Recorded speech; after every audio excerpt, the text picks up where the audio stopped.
Part of me thinks that when we really get a strong desire for something, it's because our soul already knows it's coming. Welcome to Jumpstart Your Joy. Today, I am so excited to have author Renee Linnell back, and she is sharing about her brand new book, Still on Fire, which, it's a good one, folks. I love it so much. Welcome back to the show, Renee. Thank you, Paula. It's so nice to be here. I very much loved our first discussion and your first book, which, of course, was all about how you found yourself in a cult. I know. That was 3 years ago. Could you share with us what's been bringing you joy in these last 3 years? What has been bringing me joy has been continually discovering myself and continually stripping off layers that I built to please the world. They're so insidious, and all the little things that we do to people please and the little ways we betray ourselves. And I really think I've spent the last 3 years just refining and refining that.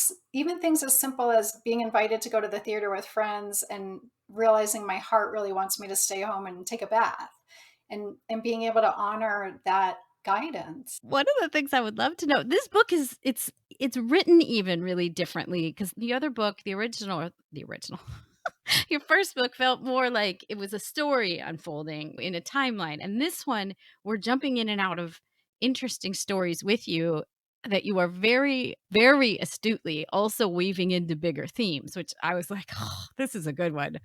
What brought you to write this book right now? I love, first of all, that you get me because it is all these just interesting stories, but it is my way of weaving in these bigger themes that I think are so soul soothing and uplifting. And I wrote this book because so many of my readers wanted a sequel, which was so sweet.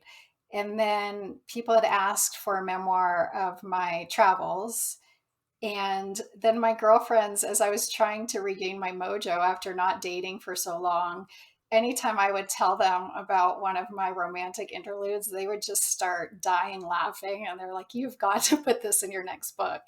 I love a magical book like this because it's kind of it's like it's like almost Dickinsonian the way you were like very craftily waving in all these themes that there's foreshadowing. There's one point you introduce us to Holden, and I literally, as I was writing up my questions for you, I was like, "Did you end up meeting him?" But then we find out in the next chapter. Of course, I didn't know if it was a cliffhanger. And I was like, oh, I got to revise these questions. Like, yes, we do meet Holden. But I love that. It's a craft. And I see the big themes of being like trusting your intuition, kind of having this faith that there's more to our soul's journey than just this window and this lifetime. And also just following kind of your heart, but all those nudges that the universe sends us. It's interesting because with the burn zone and my story of being in a cult and being so devastated and shattered, I didn't want to be here anymore. And then as I found my way out of that and started to enjoy life again, and it took a long time, the healing took so much longer than I thought it would. And then life has really just gotten better and better and better as the layers of facade have fallen off of me. And as I've learned to trust who I am and to celebrate the ways I'm different and to love myself and to nurture myself. That's a profound answer because I don't know that I felt like the last time we talked that you truly were at a point at the end of that book that you didn't know if you wanted to be here anymore. Like that's a hard place to be. It is. And it's interesting because as the world has been falling apart, I've had a lot of moments over the last 2.5 years. One day I was like, I'm here by choice. I've lived 48 great years. If I want to stay, I can stay. If I want to leave, I can leave. We all get that choice, but I'm going to stick around because there's so much good. And then I've just forced myself to keep looking at the good, turn off the TV, turn off the social media, and just look at the person standing next to me, whoever it is, even if it's just the guy bringing me room service in the morning at a hotel. It's like, this is why I'm here. And then I start loving people again, and I love being here, and I want to stay.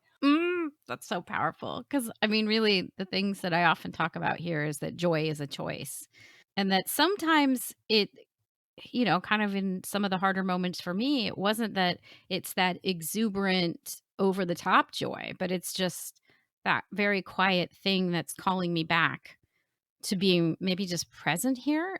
It's interesting how I feel like the universe kind of it'll nudge you along too of like, wait, there may be more to learn or more to experience this time around. It will. And I think, as you were saying, it's not the human experience to be in joy all the time. And it wouldn't be as rich an experience if we were. And I think in spiritual communities and even on social media, all the focus is on light and love and being happy and everything's great. And the truth is that 50% of the time, it's not going to be great. I mean, that's the dichotomy, right? And it's what makes the sweet parts of life so sweet. And I have days where I'm really down and I know that kind of anything I do is not going to shift my mood. I'm just in it. And then a bird will come land, on the windowsill. And it's just something like that just lifts me so high, even though I'm sad. I'm sad, I'm upset, I'm angry, but yet there's this beautiful bird. And so it's like this undercurrent of joy, even in the days of despair. I think a lot of what we get taught or people tell us it's not possible to hold those two things in the same moment of knowing, I'm just in it and knowing that like the dog or the bird or sometimes I talk about the artichoke plant outside. Sometimes it feels like it makes it into every episode. But like there's those little things where you're like the creation here, like this is exquisite. Like how did these things even show up?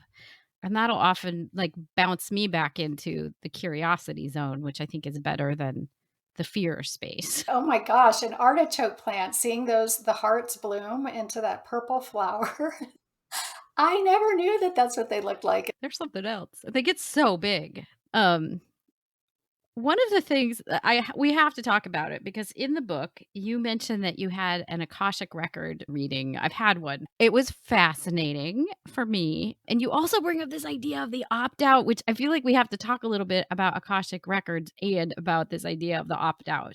So my understanding is that the Akashic records hold the information of every soul and from the beginning of eternity to forever, just onwards for forever. I had talked to somebody who had a reading and I thought I really want to do that. And I reached out to the woman and she wasn't available for like 2 months or something. And so then I set the date and I was supposed to call her the day before. This was when I was so broken. And I write about it in the burn zone, but I was snowboarding in 18 inches of fresh powder and I was flying down the mountain and I hit a buried boulder and I flew up in the air and landed on my head and rolled out of it.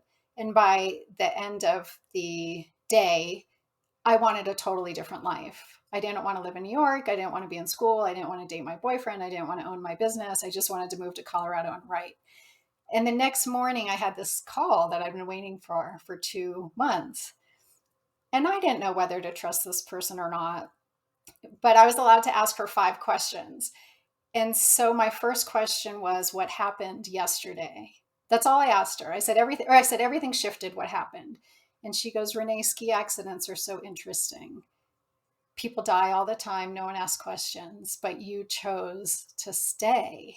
And when you chose to stay, you chose to get on your real path. And I hadn't told her about the ski accident. So I immediately was like, okay, this woman knows her stuff.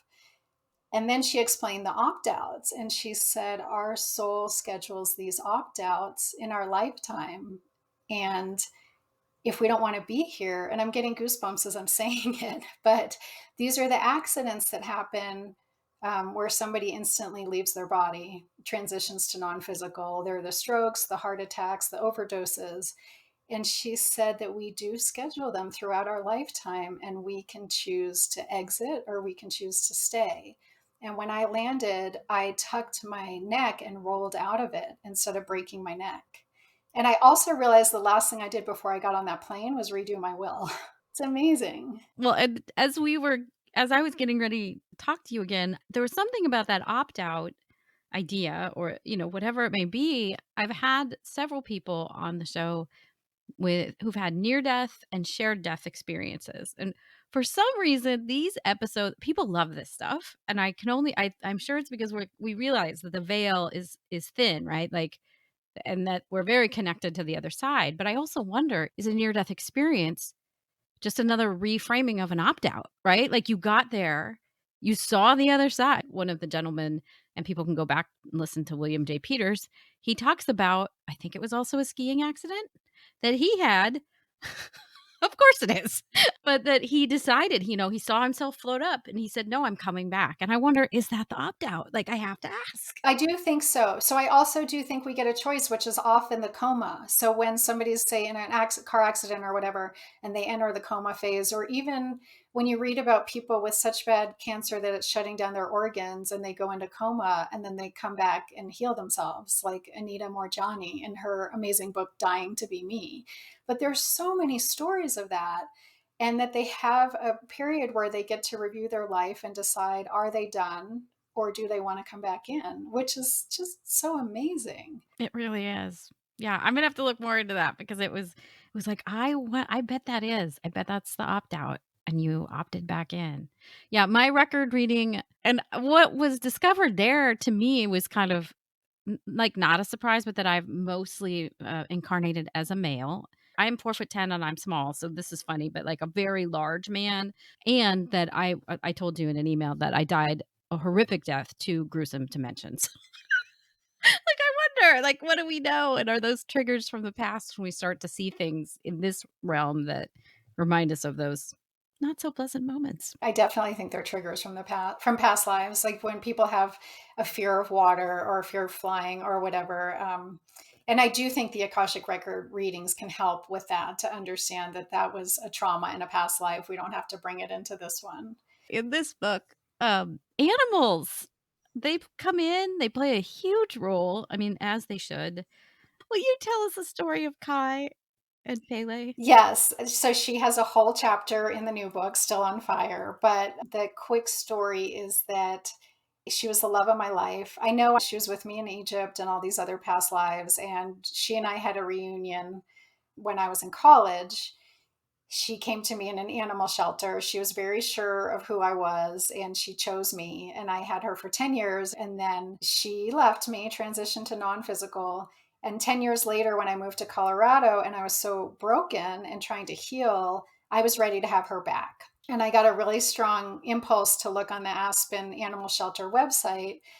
They had 10 cats. I looked through all of them. None of them was Kai. And then the bottom one was absolutely her, without a doubt, definitely my baby. Her name was Puffy. I couldn't believe I found her so quickly the day that I decided to look. And so I drove to the animal shelter, and it's about 20 minutes away. I went to get her, and she didn't want me. She hissed at me. And she was kind of a jerk. She hissed at everybody and all the other cats. And I left there in shock because I was so sure that she was the reincarnation of Kai. And so, anyway, 6 months later, I'm sitting on my patio and a cat shows up. It didn't have a collar. And I asked her what her name was. And the name that came was Pele, which is the Hawaiian goddess of the volcano. And this was definitely a goddess, this cat. She ends up moving in with me. We fall completely in love. I'm sure she's the reincarnation of Kai. So anyway, I text my brother. He says, "You're a cat stealer. You have to put up a found cat sign." I decide he's right. So I do. A woman comes to claim her, and she named her Harriet. And as she was leaving my house with her, I said, "Where did you get her?" And she said, "The animal shelter." And I said, "I was there. I don't remember a cat named Harriet." And she said, "Well, we changed her name. Her name was Puffy." So Puffy had gotten adopted by somebody who lived close enough to me and then got out and came to me and found me. And I didn't recognize her because they'd shaved her. So the woman took her home. She called me. She said she doesn't want to be here. I'll let her out. And if she comes back to you, she's your cat. And she came back. So amazing. It literally brought a tear to my eye, like, the ability of that animal to find you, but, like, just wow. Well, and I realized that if I had taken her home from the shelter that day, I wasn't ready for her 6 months prior. I needed to heal. So the timing was perfect. And the universe found a way to still bring her to me, which is incredible. I love that there's this theme then too of you recognizing people and spirits and souls from past lives, and I mentioned Holden before, just someone that you had even on a vision board and then came to meet. How's that? We won't give any spoilers. I think this whole book shows the power of divine choreography. There's all this talk about manifesting, right? And that you're supposed to think of what you want and manifest it and then imagine it coming into your life. Part of me thinks that when we really get a strong desire for something, it's because our soul already knows it's coming. And so the divine plants the desire in our heart and into our mind to suddenly start looking for that.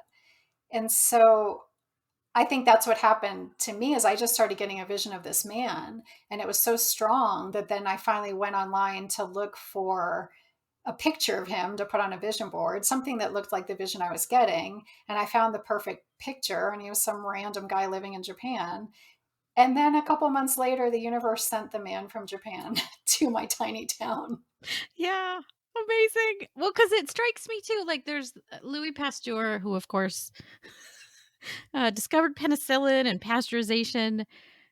He said chance favors the prepared mind, which I feel like is exactly what you're talking about. Like, if you are prepared and know what you're looking for, then of course chance becomes a little bit more like likelihood to hit for you. It's in the Carlos Castaneda books. His teacher talks about the square millimeter of chance and how life is always wanting to offer us these moments to allow in miracles.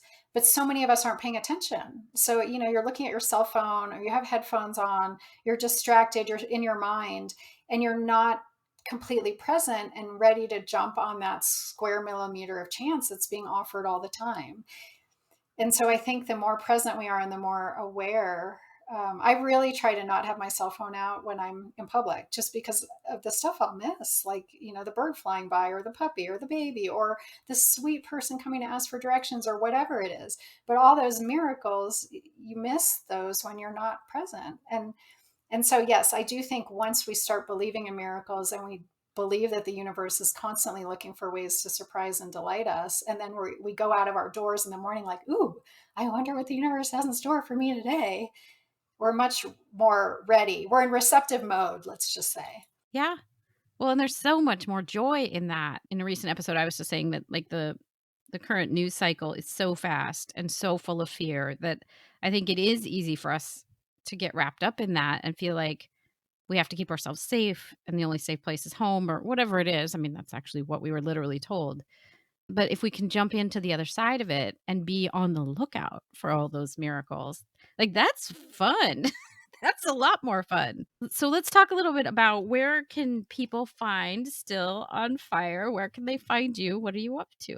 My website's the best way to find out about all of it, and that is reneelinnell.com. And then the book is available for pre-order. It comes out August 16th, and any bookstore can pre-order it for you. There's an energy to it that it just jumps off the page. So I'll link up to that in the show notes. And yeah, the last question I ask everyone, what are 3 ways that you can think of to jumpstart joy in your life, in the world, or in other people's lives? I would say the first one has to be self-care, self-nurturing. Really stop expecting other people to love you and hold you and listen to you and cherish you and give you flowers and presents. Start doing that for yourself. That was my biggest number one step to joy, because then when you go out in the world, you're not going out empty looking to be filled. You're going out filled. And then when you go out filled, you have the time and the patience to really see other people and to see where you can help them. And that brings the human soul so much joy to be helpful. We love helping each other. And then the last thing I would say is start tuning into the little things that bring you joy. Tiny things like a cup of coffee, a walk in nature. You say, oh, I don't have time. But yes, you can take 10 minutes and walk in nature. Or I don't have time to meditate. Yes, you can wake up 10 minutes early and meditate or luxuriate over coffee. Give yourself those things constantly. I mean, people need to go get this book because I think it really does jumpstart joy. So thank you for writing it and thank you for joining me today. Thank you so much for reading it and thank you for inviting me to be on your show again. I love talking to you. Of course.